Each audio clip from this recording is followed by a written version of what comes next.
Big shout out to you for making it through the hectic holiday season.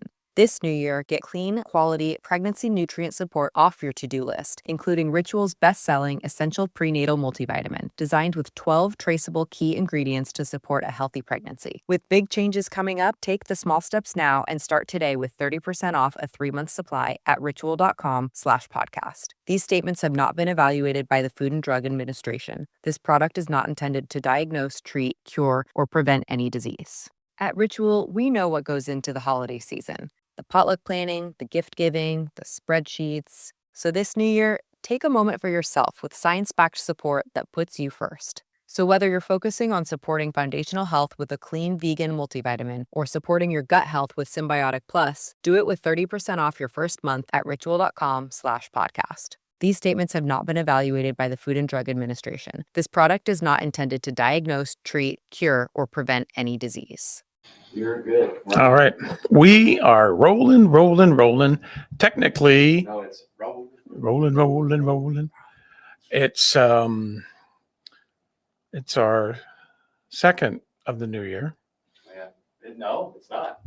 Is this the first of the new year? We did New Year's Eve. Oh, yeah, that's right. It was New Year's Eve. That's right. So this is our first broadcast of 2025. 2025 to all the listeners of the Best Boys Center Ice podcast. Happy New Year. How long do you say Happy New Year for? Well, I mean, I'll say this is it. This is it. This is the last time I've said it. I've done it at work when I've been talking to my members at work on the phone, but for a few days, and after like maybe the fourth is like, okay. Oh, we might be witnessing you could be doing the show by yourself. We might be witnessing me calling EMS here in about 15 minutes. So you could be doing the show by yourself. I'm just posting here. Okay. All right. Well, it's an interesting show today. Yes, it is. A lot going on, and we are previewing the Best Boys going against one another tomorrow night in Pittsburgh. We'll talk about that in a minute. I'm kind of nervous. And I'm nervous. Pittsburgh is a lot better team than what you saw in Edmonton. Yes, earlier this year. So I'm a little bit nervous about going into Pittsburgh for the Oilers. Again, welcome to the Best Boys Center Ice podcast. We're on a day later today. I haven't been feeling very good, so I'm better today. I got my son with me here, and we are going to, as we always do, talk the NHL, talk the Penguins, talk the Oilers. Lots to talk about. But we want to say first, we want to give a shout out to Shemaya Reed and the Refocused Radio Network. That's right. You can catch all of our past episodes and future episodes. Normally, we release those a day after we record on the Refocused Radio Network. So thank you to Shemaya. As well as there, you can catch our friend Rudy Campos Jr. and Sweep the League. Mm-hmm. He has plenty of good sports talk that is not hockey related. Most of it's NBA, college football, MLB, NFL. Now it's going to be really winding up because you down to the last four teams of the college football playoff. And ASU was so close. Yep, it was a good game. And then you got the NFL wild card round starting this weekend, so that's going to be busy. And you and Rudy could talk bowling too. Yes, we could. Rudy's a very good bowler as well. So we've met many times in the lanes the past few years, and it's cool to get that collaboration. Mm-hmm. So we do the hockey, as Dad says, we always do the hockey point of it. And he's, to his credit, he's been learning a little bit. Yep. And then he also, again, you've mentioned Sweep Unplugged, so where they more just talk life outside of sports. It's pretty cool. And on that network, there's plenty of other shows about different topics there. So catch out that show there, as well as our Best Boys Center Ice podcast. You can also catch that, as Dad likes to say, on Spreaker.com the day after he uploads it there. So this will be uploaded on Thursday. And then you're also able to catch us on the Best Boys Center Ice podcast on YouTube, where we upload all of our past recordings of our episodes and live streams. And anything we do live, like Carson's going to be going to Pittsburgh this weekend, and he'll be doing some live stuff that we'll post. We're going to try. I'm hoping this year maybe we'll have a bit of a better luck this year, maybe doing something bigger for the playoffs, because once the Stanley Cup playoffs come around, I'd like the idea of we're going to be on a lot more, because we're going to be doing all the games, not just if the Penguins and Oilers both make it. It's going to be every game. We're going to try to at least recap it or talk about it, because those playoffs move so quick. But following us on those pages does help us out, because the more followers and subscribers we can get, then it'll be easier for us to live stream on different platforms and maybe do different formats of things. So if we end up doing like live streams for a game, I've seen they're pretty cool where the creators are watching the game and commenting on the game as it's going I would along. love So to you do don't see something the like that. actual screen, but you're able to hear us talking about the game and what we're seeing. And even if you're following along, watching it on your TV, you're able to hear what we think about what you're seeing on your screen. But yeah, thank you to all of our supporters and all the people who keep this show going on the road. And I think I did a pretty good job of introing. You did a great job. You're going to take over doing the intro. I want to invite everybody on Facebook Live to join us and talk about your favorite teams. We got some Ranger fans out there. We've got some Predator fans out there. We've got, of course, Some a lot Flames of fans Flames fans too. We've got a lot of fans out there. Dallas Stars, of Yes, course. We're yes, just yes, a yes. little We're in bit Texas, bit south of Dallas. So come on out and tell us what do you think. We're midway through the season. We'll get through our midway season, but as we always do, we start with the week that was for both teams. Why don't you start with the Pittsburgh Penguins? All right. So on paper, it's not fantastic, but for a very good reason, I'm not the most upset with it this week since we last recorded, which was New Year's Eve. They were going on a game at the same time against the Detroit Red Wings, which they lost in regulation, and then they followed that up with three straight overtime losses or shootout losses. The Detroit loss was very gutting because they just did not play very well, and Detroit was having a little bit of a fire lit under them. They just fired Derek Lalonde and brought in Todd McClellan, and they won their first game with him as their head coach against us. But very disappointing effort that night because they could have closed out that new year really strong after beating the Islanders on the home and home. And it just didn't happen. They tied the game twice, and then at the end of that game, they got a power play with about halfway in the third period, and they didn't convert. Detroit got one later on in the period and converted. That was the difference in the game. But that's one of those games. It's going to happen. Again, all NHL teams at this point are pretty darn good at any point in time. So losses like that are going to happen. Then we had on a really tough set this last weekend, which I'm really happy with the result. The Florida Panthers, we started on Friday night, and we lost that game in a shootout. Again, the Penguins battled back in this game to tie it to get the point. Very huge. That maybe we've mentioned this many times last year, especially, but the later on in the season we get, the more important that points are going to be. The points system in the NHL, I've talked about this, I know, last season when we recorded, but it's a very unique system, different from a lot of other sports. The only sport that does something like this is soccer. Soccer does a point system as well, but it's a completely different set they do. The NHL has it where every game that you win, no matter if it's regulation or shootout overtime, no matter what mean of winning it is, you get 2 points for winning that game. You lose in regulation at all, 0 points. However, if you advance to overtime or the shootout, you're given at least 1 point for making it that far in the game. And then at that point, the overtime or shootout is just battling for who gets the extra point in the game. So crucial that the Penguins get a point in this game against a team that they've really struggled against as of late. They did beat them in their first matchup this season, which was nice. But a big point, definitely disappointing to lose, that's for sure. But it was a good game, and they tied the game with about 40 seconds left. So huge point to get. I'll gladly take that. Then they had to play the team who I think has been the biggest bugaboo for this team the last many of years. It's between them and New Jersey, but the Carolina Hurricanes in Raleigh. The last of their matchups this season, division rival. All right, well, really division foe. I don't call this really a big rivalry. The Canes have owned it. But the Carolina Hurricanes do win this game. But again, it's an extra time, 4-3 in overtime. So disappointing in the fact that the Penguins go up 2-0 early in this game. They kind of let their foot off the gas in the second, and the Canes just took over the game. Luckily, in the third, they did tie the game and made it all the way to overtime. But the overtime is about a minute and a half long, and the Penguins didn't have the puck the whole time. And very frustrating. That's the only thing I don't like about the overtime is that teams can just ring around the rosy the puck for as long as they want. And that's what the Canes did. Literally, they were going in the zone. They didn't like what they saw. They were exiting out, but it doesn't really allow a change unless you're going to just take the risk and jump off to go. Yeah. And that's pretty much what they did. And they took advantage of a change. Orlov took a shot on net, and it was a big rebound out, and Aho scored that goal. That was the 600th point also in the league, which is pretty neat to see that. But again, not the best result to lose, but to get a point again, all the importance of that. I'll take it. And then last night's game, again, disappointing result. Extra time loss once again to the Columbus Blue Jackets this time, which the Jackets are not a write-off team this year. They're not as weak as they normally are. They're a very good team, very young team, and they've been playing for a good reason with the Gaudreau stuff happening this summer. But the Penguins up 3-1 in the third, and I don't even want to say they really collapsed because I feel like they didn't play that bad. I mean, the Jackets did hold majority of the offensive zone time, but the Penguins were managing it well. And unlike the games where they really collapse and like fall apart and blow leads, they didn't really do that.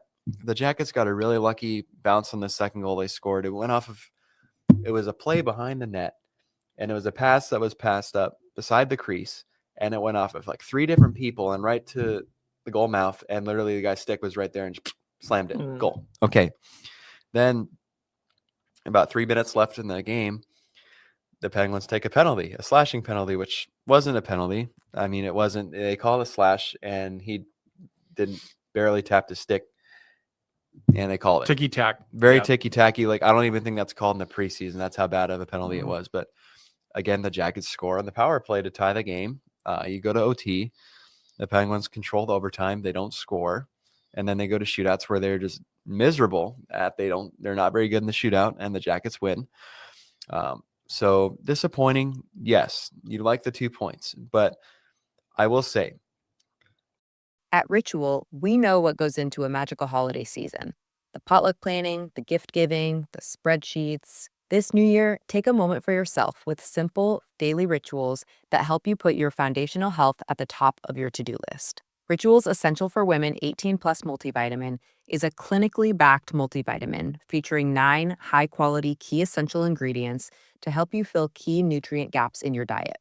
Or maybe you're stressing your daily protein intake, or you want to double down on support for your gut microbiome. From plant-based essential protein to 3-in-1 pre, pro, and postbiotic strains with Symbiotic Plus, Ritual helps you focus on supporting your body after a long season of juggling everybody else. And for a limited time, do it with 30% off a 3-month supply at ritual.com/podcast. These statements have not been evaluated by the Food and Drug Administration. This product is not intended to diagnose, treat, cure, or prevent any disease. At Ritual, we know what goes into the holiday season. The potluck planning, the gift giving, the spreadsheets. So this new year, take a moment for yourself with science-backed support that puts you first. So whether you're focusing on supporting foundational health with a clean vegan multivitamin or supporting your gut health with Symbiotic Plus, do it with 30% off your first month at ritual.com/podcast. These statements have not been evaluated by the Food and Drug Administration. This product is not intended to diagnose, treat, cure, or prevent any disease. for a team that, is on a little bit of a skid, they're getting points in these losses, which, you know what? I was thinking about it last night and this morning. Yeah, they're losing, but look at the Islanders. They've made money off of going to the playoffs by losing so many games in extra time that it almost seems like it's going to work. I mean, the Penguins are right there in the playoff race. And before we get to your stuff with Oilers, I'm just going to touch on this, and I want to get to this later in the show because it's going to be important to talk about because these points are all the more important. And then I'll get to what our schedule is for the week. This Eastern Conference playoff race is going to be ridiculous. You're going to literally have 7 teams probably battling for that wild card spot. The last 2 wild card spots. I pretty much honestly think that the division standings are pretty much set. The Metro and the Atlantic, those 3 teams that are in there. So the Metro's got Washington, New Jersey, and Carolina. I think they're pretty much set to be in the top 3. And then in the Atlantic, you're going to have Tampa Bay up there. They're in the first wild card, but they've got like 5 games in hand and everybody else. So they're going to make it up there. Tampa Bay, Toronto, and Florida. But then the wild card is just, you've got the first 2 wild card spots all the way down to like 3rd to last, 4th to last, 2nd to last, whatever, are within like a couple points. It's going to literally be down to the last game again, which for me, having one of my team being one of those teams, not very fun. Because I know it's going to literally come down in game 81, 82. But you know what? As a hockey fan, I'm excited because it's going to be a battle of who gets in. Games and the teams that get in those spots are going to be very deserving of getting them because there's a lot of good teams that are in this mix. There are a lot of good teams that could make some noise. But yes, so Not very pretty, but if you look at it, if you really combine the two of the OTLs, they were 1-1-1, which really getting points. And I think it's now 5 out of the last 6 games they've gotten points, or 6 out of the last 7. You want to keep getting points. Yes. And they've been playing pretty good. I will say they have been playing well. Ricard Raquel, 20 goals. And last year he only had 15 the whole season. And he's already at 20 halfway through. Every time that I see the score sheet, he's on it. Yep. Him and my buddy Bunting. Yep. I think he might, with the way he's been doing, I feel like he might lead the league in power play goals this year. Every time I text you that he scores, it's a power play goal. Yeah. And, I'll just touch on this and then I'll get to our week coming, and then you can go the Oilers. I'm very impressed. Other than the PK has been kind of struggling the last few games, I'm very impressed by the special teams from this group. They're 5th on the power play in the NHL. The largest turnaround of any team on the power play this season from last year. They were 30th. Now they're in 5th. PK, they're like 12th. That can be worked on, but I'm really impressed with it. They've been scoring a power play goal every night, which is great. You want that to be a difference for this team. That's why they're getting so many more goals. But to get on to this week that is upcoming, tomorrow we'll touch on this again later on this show, the Battle of the Best Boys tomorrow. The last time this season as the Oilers head to Pittsburgh to play the Penguins tomorrow night. It's going to be a great game. I'll be at work during the game, but I'm going to be watching it. Trust me, while I'm there. I'm going to be work too, but I'm going to be watching that thing. And then because it's a 6:00 game, which for me as an Edmonton Oilers fan is a rarity. Yeah. And maybe we'll be able to do some kind of thing. Maybe tomorrow after the game, do a little show, because that's obviously rare. Only twice a season that our teams play each other. That's tomorrow night. And then this weekend, back to back. And then we have one more Tuesday, but the back-to-back this weekend, like Dad mentioned earlier, I will be in attendance for the first time this season. I'll be actually going to Pittsburgh this time. So I won't be on the road. I won't be a road fan, which is nice. Yeah. But watching them play against Ottawa on Saturday and Tampa Bay on Sunday, which I couldn't ask for more in general, being able to go up there and watch the games and being able to afford to go and enjoy myself. But these games are going to be very important, which is kind of exciting for me to watch games that mean a lot in the standings right now. The Penguins win both of those games, they shoot themselves way up in the standings. And those are 2 games they can win. They've beaten both of those teams before. But it's going to be fun. Really excited. I leave Saturday morning, but it's going to be a great time to watch some very intense hockey. That's for sure. And then I'll be going back next month again for a couple games. But I'm really excited. I'll be putting pictures and stuff throughout my trip on Facebook and stuff, and probably maybe do my post games obviously after the games are over, and hopefully get a lot of pictures for a couple days.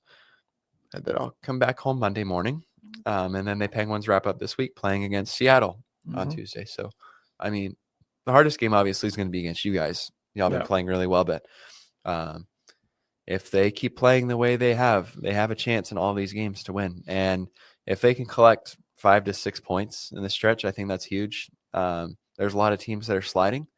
So I'm overall okay with where we're at. We're right out of the wild card, and pretty much the games like that, the teams that played are pretty even. So the Penguins pretty much are right there. If anything, they move down 1 or 2 spots when the teams catch up, but that can easily be made up in a blink of an eye. So there's 40 games left, and I feel really confident. I want them to make the playoffs so bad. It would be, even if they get beat, I don't care. Just seeing them in the playoffs, it will be. Because once you get into the playoffs, it's a totally new season. Again, if anything can happen. If they don't make it, or if they don't win very much, okay. I just want them in. However, there's been a lot of talk about the way that the standings are kind of shaping up, that it could be Pittsburgh, Washington again in the playoffs, which that would be nuts. And I mean, that's a matchup I could see us doing well in. Again, Washington's a team that over the years we've done really well against, being able just to match up like them and the Rangers are teams we can just match up well. But that's the week that was. The week upcoming, again, I'll document my trip this weekend and going to be a really good time. Yeah, I'm looking forward to hearing about the games in Pittsburgh, and I'm loving the fact that you're going to go out there and 2 times, and then you're going to do the Dallas game. Well, and it's crazy when that's all said and done. And if that's saying I don't go to any more games, which I'm planning on at least trying one more, I would be at 9 Penguin games this season. Yeah, which is pretty crazy. I mean, if I can do, that's why I want to reach double digits, get to 10 at least. but that'd be like an eighth of the games that I've been to, which is pretty cool. I mean, it's doing something that I like to do, and that's my way of spending vacation. I don't, as much as like people like going like to Mexico or going to the beach or going whatever. I want to go to hockey games. Well, that's my vacation. Me too. Like I went, took a my birthday present to myself was going to Vegas, which was cool for the Oilers and Golden Knights, and you got to go next year to the Golden Knights Penguins make a trip game out there. Hey, yes. Hey, because what if they have an Oiler Penguin back to back? Oh, that would be if we could just if we can convince the schedulers to do that. That would be Gary great. Bettman Yeah, we'll call Gary. All right. Well, as far as the Oilers were concerned, one of the better weeks they've had since we were last on. They went 4-0-0, and the most recent was well, let's go backwards. At New Year's Eve, they won 4-1 against Utah, so they've beaten Utah twice now. Utah is. I saw a report. Everybody's picking them as a sleeper team in the playoffs. I agree. I think they're going to get into the wild card in the West. I think that crowd is really good, and that team is playing really well. I mean, they are playing good from top to bottom. Goaltending. You have to play a 60-minute game against Utah. You can't just sleep on them because they're even last year when they were Phoenix, you couldn't really sleep on them. No, but they're a good team. So it was a 4-1 That's a team win that I want to see success with. I want to see them get a new logo. I want to see next year. Then they beat Anaheim 3-2 last Friday, and then the Kraken 4-2 on Saturday, and then last night a shutout against the Boston Bruins, where the Boston fans booed the team off the ice. Now in this game it was a 4-0 shutout, but Stuart Skinner got run into by Zadorov in the first period. So he left with about 5 minutes left in the first period. Calvin Pickard came in, didn't face a shot. Right? He did not face a shot. Okay. I didn't really watch. Yeah, and then Stu came because I looked back at the shot clock. And when Pick was in, he didn't have a shot on net. That's good. Yeah. So technically it's a split shootout, which in the history of the Edmonton Oilers has happened 3 times. Guess the score of all 3 games. 4-0. It was 4-0 last night. Last March, it was 4-0 against Pittsburgh. Pickard started. He got hurt. And then Skinner. And then in 85, January 8th of 85, they beat Quebec 4-0. And it was Grant Fuhr and Andy Moog that shared. So it's kind of like I think that's a pretty cool thing they get every now and then, like have both goalies control. Even though that pick didn't face anything, that's cool. So okay, well let me ask you that: if your backup goaltender has to go in for 2 minutes, 5 minutes, whatever, if he doesn't face a shot, should you give the full shutout to the starting goaltender? I mean, they still get one each. Yeah. So no, I mean they both were in the net, and no matter if you face a shot or not, you're in the game. You're playing. It's not his fault that he didn't see anything. That's good on his team, if anything. But I think both of those, honestly, both goalies are probably ecstatic for each other. Yeah. Stu is probably as happy for Pick as Pick was for Stu. And Stu played probably one of his best games. And those guys, they just want to win. So they're happy. They won the game. And it's just more of a funny achievement that you don't see. The best sequence last night was a shorthanded break for the Bruins, stopped by Skinner, and it turned around to be a power play goal on a breakaway for Connor McDavid. Probably one of the best sequences. That was pretty cool, and it was fast. It was like 5 seconds. It was like 5 seconds, and it made it 2. It made it 2-0. It could have been 1-1, and it made it 2-0. So the Oilers 7-3 in their last 10 games. That's good. I think I saw something that in the last 2 months they've had the best record in the NHL. Wouldn't surprise me. You know what I will say? What? Both of our teams have marched in the TD Garden and won this year already. Yep. So Boston is in trouble. We'll talk about that. Boston's in big trouble.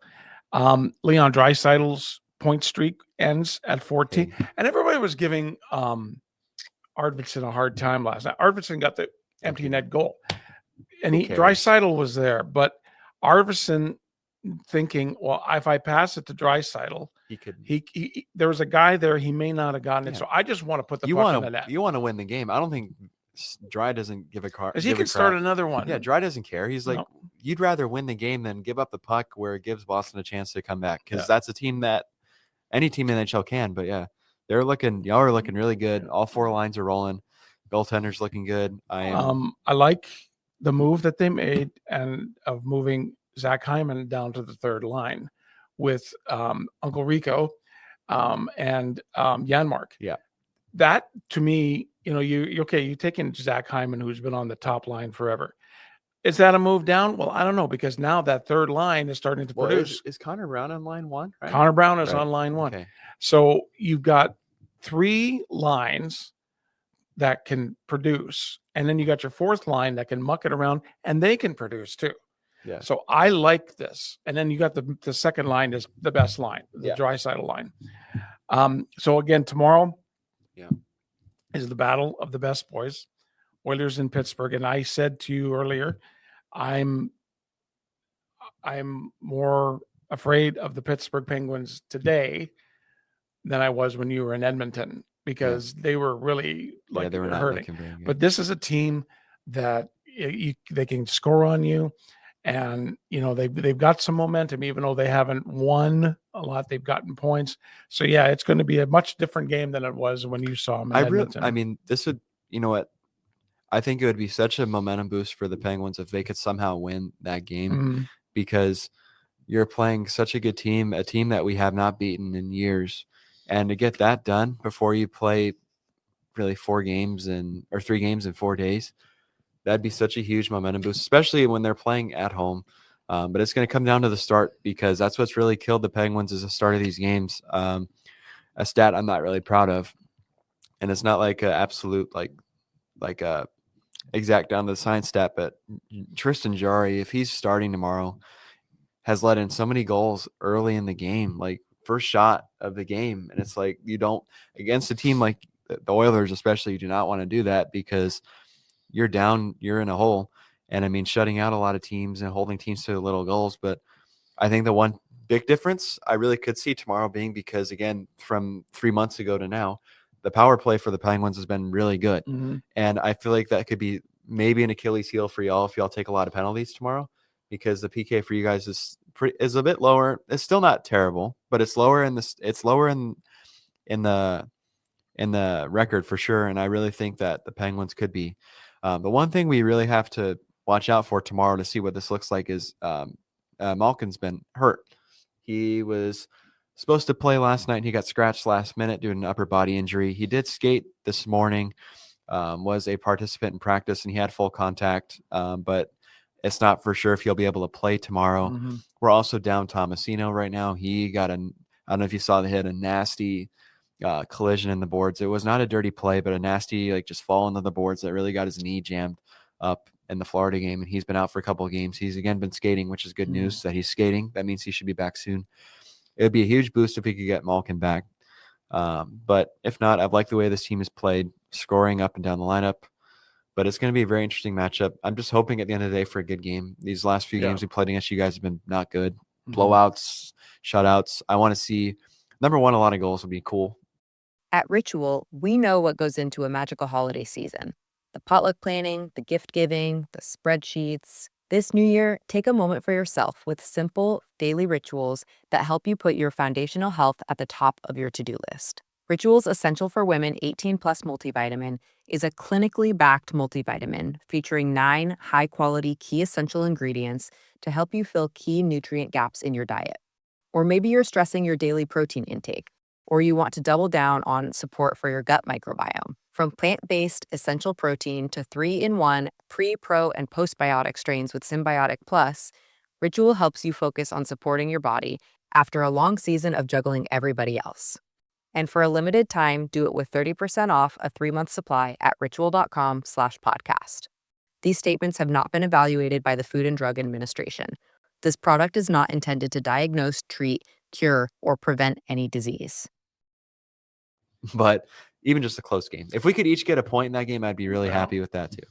I'm thinking Stu would get the start tomorrow. Yeah, because then y'all play Chicago after we that. play And I feel Chicago. like you put Pick in then. You play Saturday in Chicago and then Monday at home to LA. I feel like if you're out of those two teams, Chicago and Pittsburgh, who you're going to be more afraid of to score, probably Pittsburgh, because still Sid's wanting to carry that team in, and Raquel again, like I said, you always got to worry about Sid scoring. Crosby. Raquel's been scoring a crap load of goals, and I mean, I think that's Yeah. That's more than likely. I'm expecting a really good game out of this one. I'm excited. Night. So news out of LA, of course, the Flames Kings game that was supposed to be tonight is postponed due to the wildfires in California. And we pray for the people in California and the wildfires. It looks just terrible. But so that game has been postponed. They're not sure when they're going to probably. I bet you they'll be just moved at the end of the season, like the last week or so, and they'll just have them play back to back.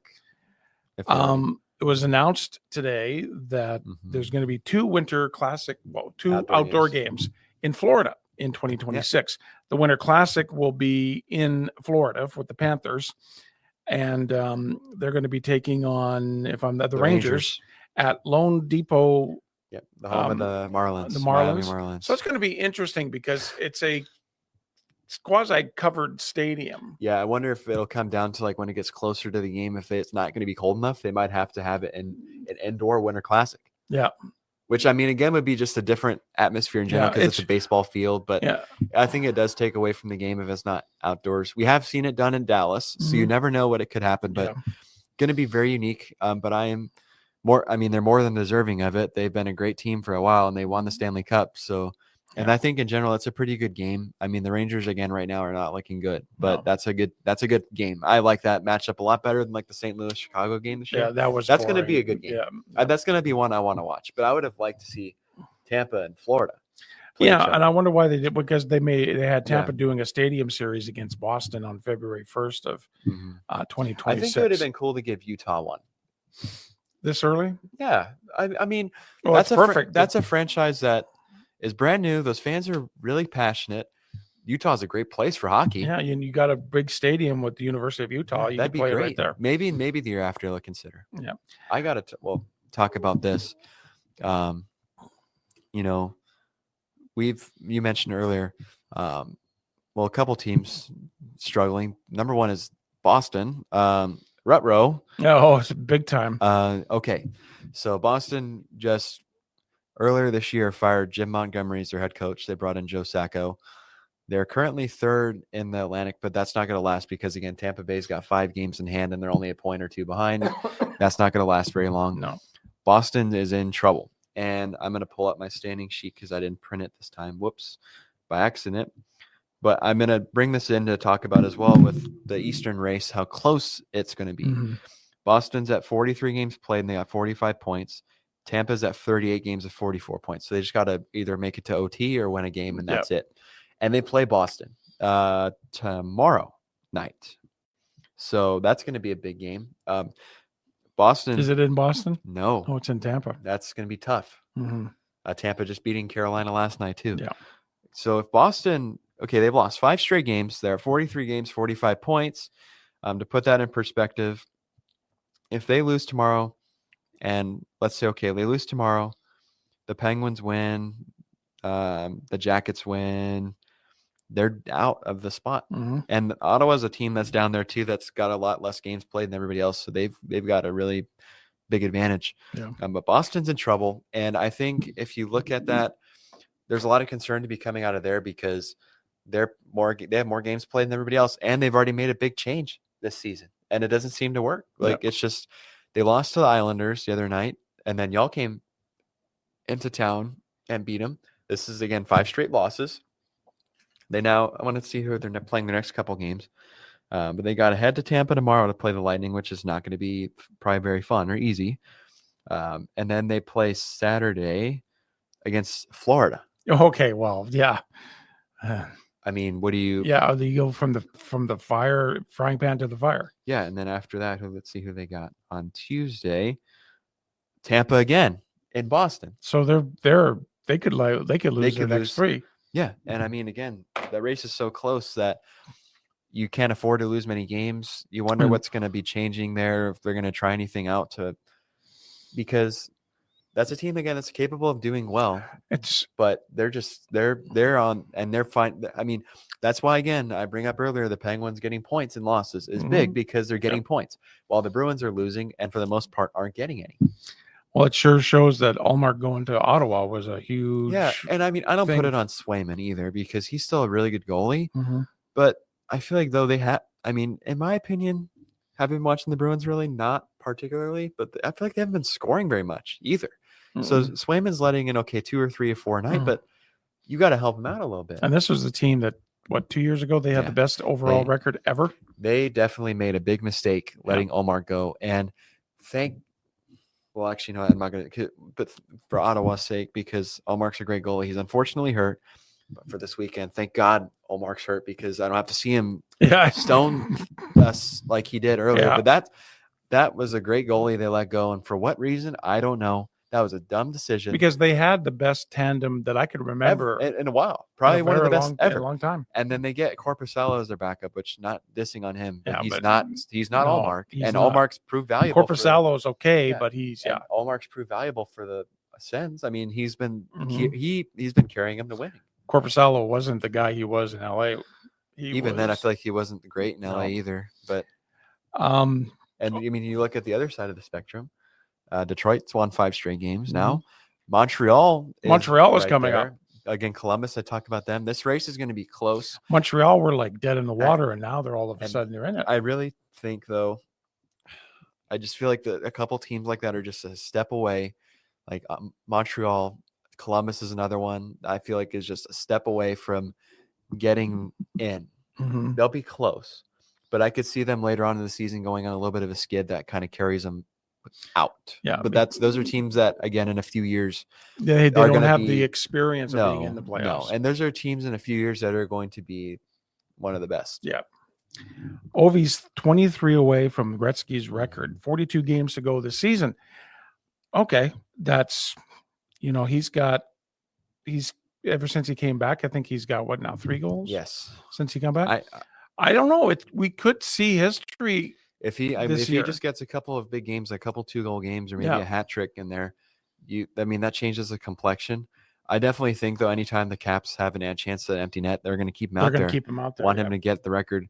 I could see it being close again. I don't think it will happen this season, but it's going to be close. It's going to be close. I'm happy to see him. It's almost like you want to say if he gets close, if he gets like within 5, 6, then you could plan the whole Gretzky tour. Gretzky following him for the first few games. And I'd hope that when it gets to that point that they throw him on TV a lot. Yeah, they got it. I'm sure they will. If it gets to like where he's like a few away starting next season, the Caps better be on TV for the first few games of the season, or maybe not the first couple because he won't catch it probably after one game. But if he gets like within 2 or 3, put them on TV every night because we're going to be watching. Because this is history. Yeah, that nobody thought was ever going to happen. We're at the halfway point of the season for the most part. Everybody's played pretty close to the half. All right, so we're going to do our predictions, our awards predictions. MVP. I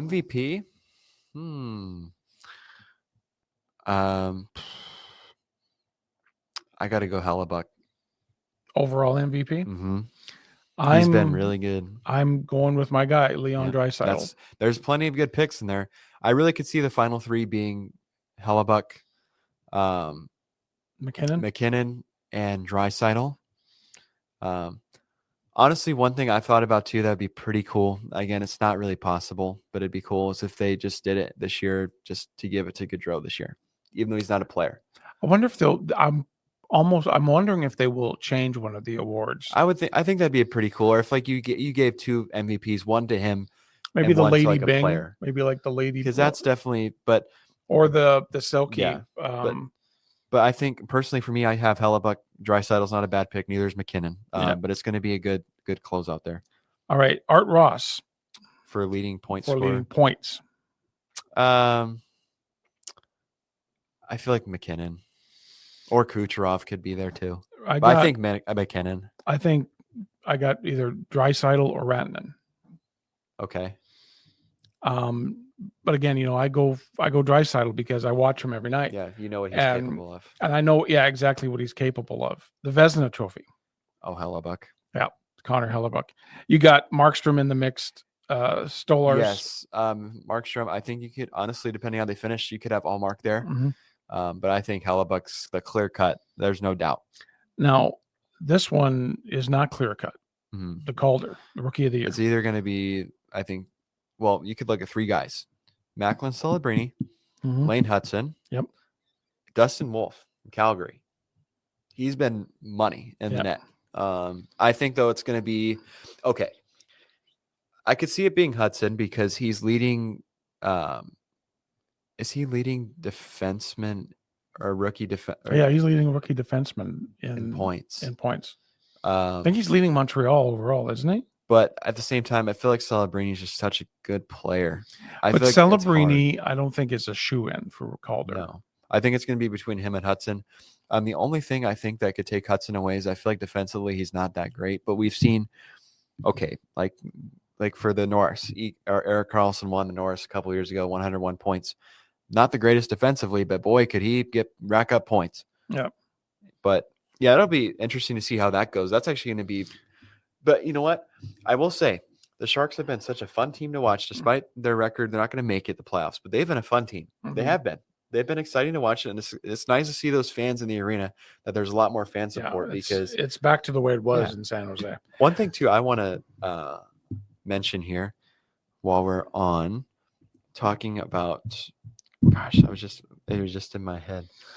Let me think. Regarding, okay, we were talking about awards, and we were talking about San Jose. A bit of history last night. Sid officially has won the most faceoffs in NHL. Yeah, I saw that. That's been at least recorded, but cool stat there. I mean, he again takes a lot of faceoffs, and I mean he's pretty darn good at them. It's you'll get to see it tomorrow watching the game, but it's so fascinating to watch him do the draws. Like you'll see him when he goes on the backhand, how he's able just to scoop it there, and even like the forehand draws.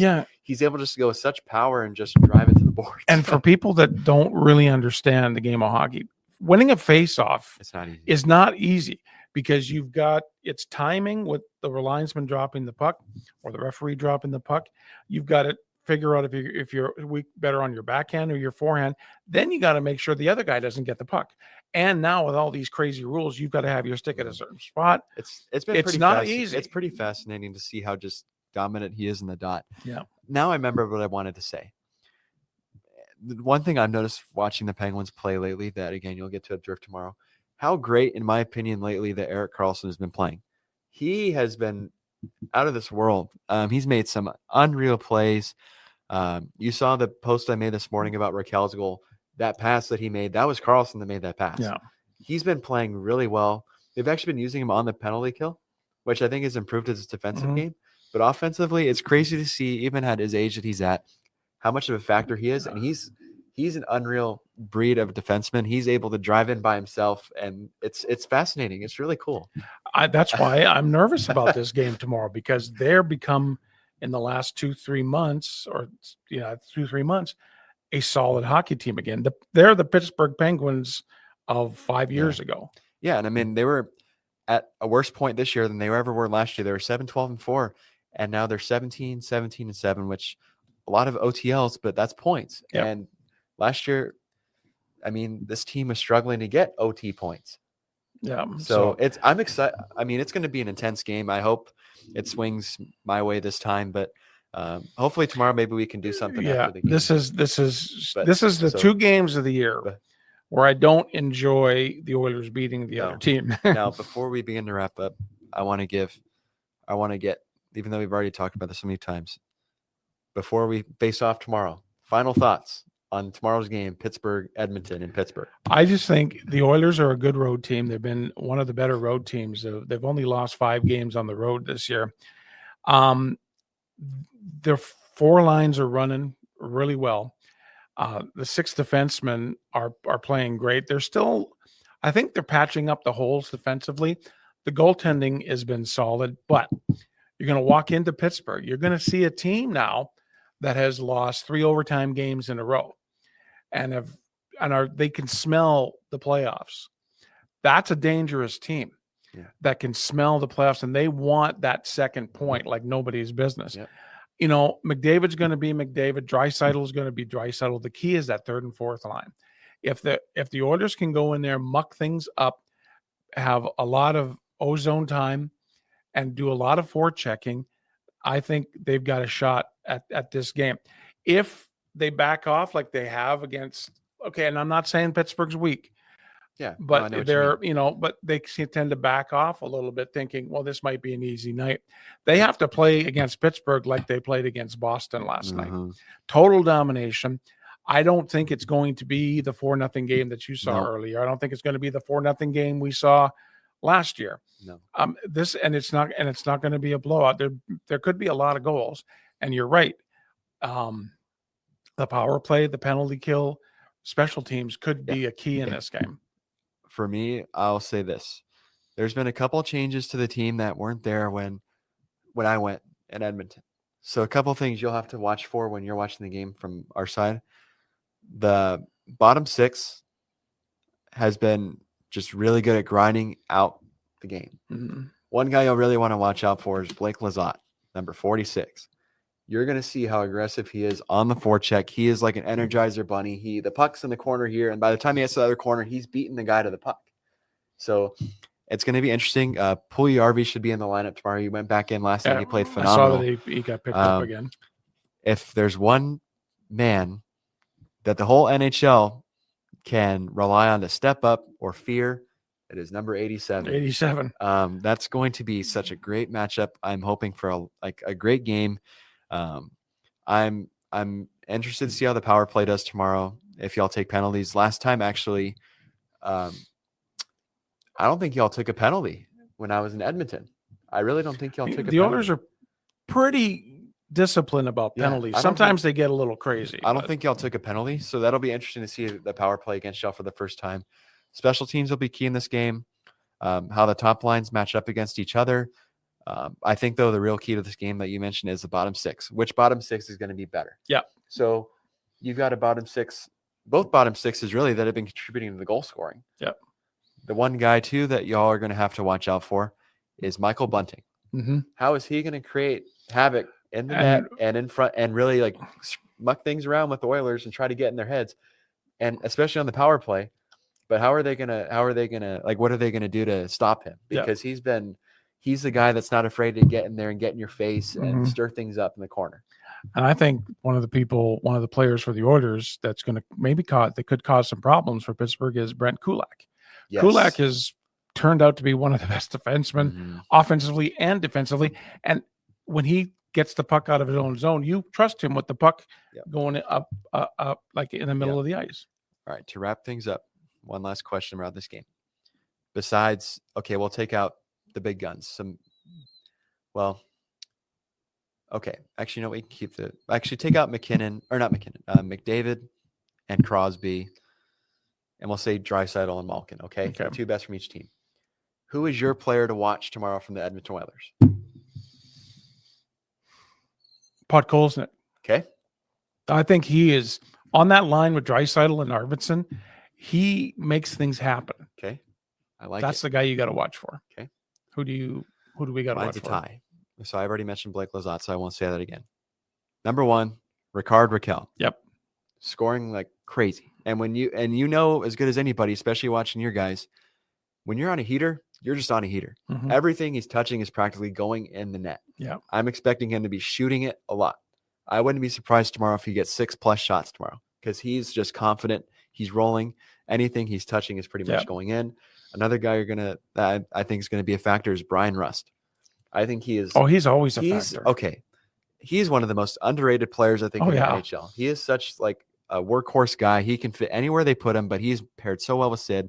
But my guys watching out for Rakell, Rust. Easy. Okay. Going to be a good game tomorrow night. I think it's a 6:00 start here in Central Time Zone. I'm gonna be my phone. I'm gonna be tapping my feet all day. I'm gonna be ready for this. I'm gonna be sitting there in my office watching it, and it's just gonna. I love when Pittsburgh and Edmonton play. There's gonna be a time when you and I go to a Pittsburgh Edmonton game. But we look forward to your stuff this weekend from the Steel City. Excited. And I'm actually going to be going up to Dallas for an extra game this year against the Flyers. So that's going to so we'll take care of Philadelphia. And I got a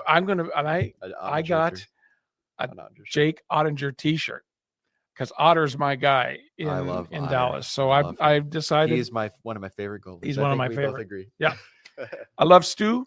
but I love Jay Cotter. He's my guy. So again, the podcast is going to be available to watch back on Facebook here in just a little while, as soon as we're done. And then tomorrow on the Refocused Radio Network, thanks to Shemaya Reed, you'll be able to see the YouTube broadcast on there. Check out our other podcast. You can also get us on Spreaker tomorrow. We'll do a post game either on TikTok after the Penguins and the Oilers games. And then watch for stuff from Carson. We'll be posting Maybe a lot this of stuff. weekend we'll do a live together when I'm at the arena, because I'm going to get there early. Yeah, we'll definitely do a live. Get some shots from PPG Paints Arena. Yeah, from Pittsburgh. Thank you everybody for supporting us, and we're going to be on our regular night, Tuesday night next week. And again, thank you. And as I always say, because Carson loves it so much, in the meantime and in between time, everybody have a great hockey night. Every week. That's my thing.